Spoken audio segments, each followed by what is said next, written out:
الحمد لله رب العالمين وصلى الله وسلم على رسوله الكريم ونبيه الأمين وعلى آله وأصحابه أجمعين۔ رمضان شریف کا مہینہ حقیقت میں روح اور ایمان کی ترقی کا مہینہ ہے۔ جیسے موسم بہار میں ہر وہ درخت جس کی جڑیں کسی درجے میں بھی زمین میں لگی ہوئی ہو وہ درخت ہرا بھرا ہو جاتا ہے، اس کی ٹہنیاں شاخیں پتوں سے بھر جاتی ہے، وہ پھل اور پھول سے لگ جاتا ہے۔ اس طرح جس درجے میں بھی ایک شخص میں ایمان کی چنگاری موجود ہو اور رمضان شریف کا مہینہ اس کو آ جائے تر و تازہ ہو جاتا ہے۔ انسان کو تکلیف پہنچتی ہے کھانا کھانے سے، مختلف چیزوں کے استعمال سے، تمام بیماریوں کی جڑ وہی ہے۔ اسی طرح روحانی رفتار کے انقطاع کا بھی سبب ہے۔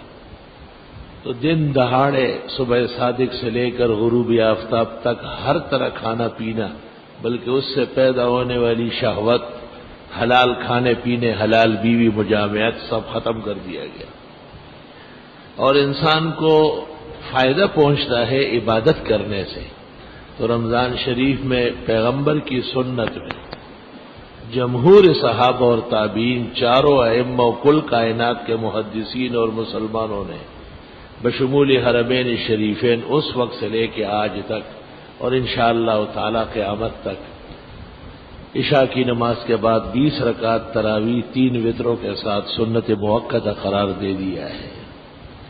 پھر قرآن مجید اس مہینے میں نازل ہوا، اور اس مہینے کے تعارف میں اللہ نے قرآن کا ذکر کیا۔ احسن اعمال میں سے ہے اور بڑی سنتوں میں سے ہے تراویح میں قرآن مجید پڑھنا اور سننا۔ اللہ تعالیٰ کی بڑی نعمتوں میں سے ہے، اس کا خوب شکر کیا جائے۔ رمضان شریف کے ہر دن کا روزہ فرض ہے، اور ہر رات یعنی دن سے پہلے آنے والی رات کی تراویح سنت موقدہ ہے، اور اس میں قرآن مجید کا کوئی حصہ سننا ہے، یہ بھی سنت مستحبہ ہے۔ روزے کی نیت بھی دلی چیز ہے کہ دل میں یہ ہو کہ میرا روزہ ہے۔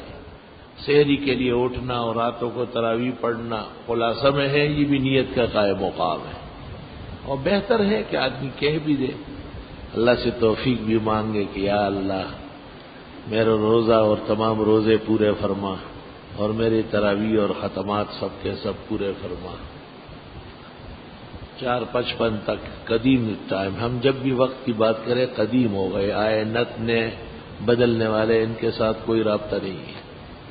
قدیم وقت کے اعتبار سے 4:55 اور اس سے پہلے 15-20 منٹ پہلے ہی سحری سے فارغ ہو جائے۔ سحری روزے کے لیے سنت ہے، واجب نہیں ہے۔ اگر سحری رہ گیا تب بھی روزہ بدستور فرض ہے۔ خدا نخواستہ سحری سے کے لیے نہیں اٹھا، یا طبیعت نے نہیں چاہا، یا نہیں ملی، یا نہ کر سکا، اس سے روزے کے وجود پر اور وجوب پر کوئی اثر نہیں پڑے گا۔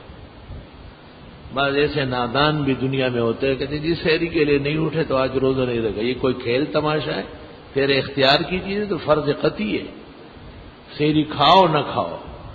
سحری تو اتنی سی بات ہے کہ تسحروا، کھایا کرو، فإن فی السحور برکہ، اس سے تمہیں آسانی ملے گی، روزہ رکھنے میں سہولت ہوگی، طاقت توانائی، بس اتنی سی بات ہے۔ سینکڑوں اولیاء و ہزاروں محدثین مفسرین بغیر سحری کے سال بھر روزے رکھتے تھے، ذرہ برابر ان کے مقام مرتبے میں فرق نہیں آیا۔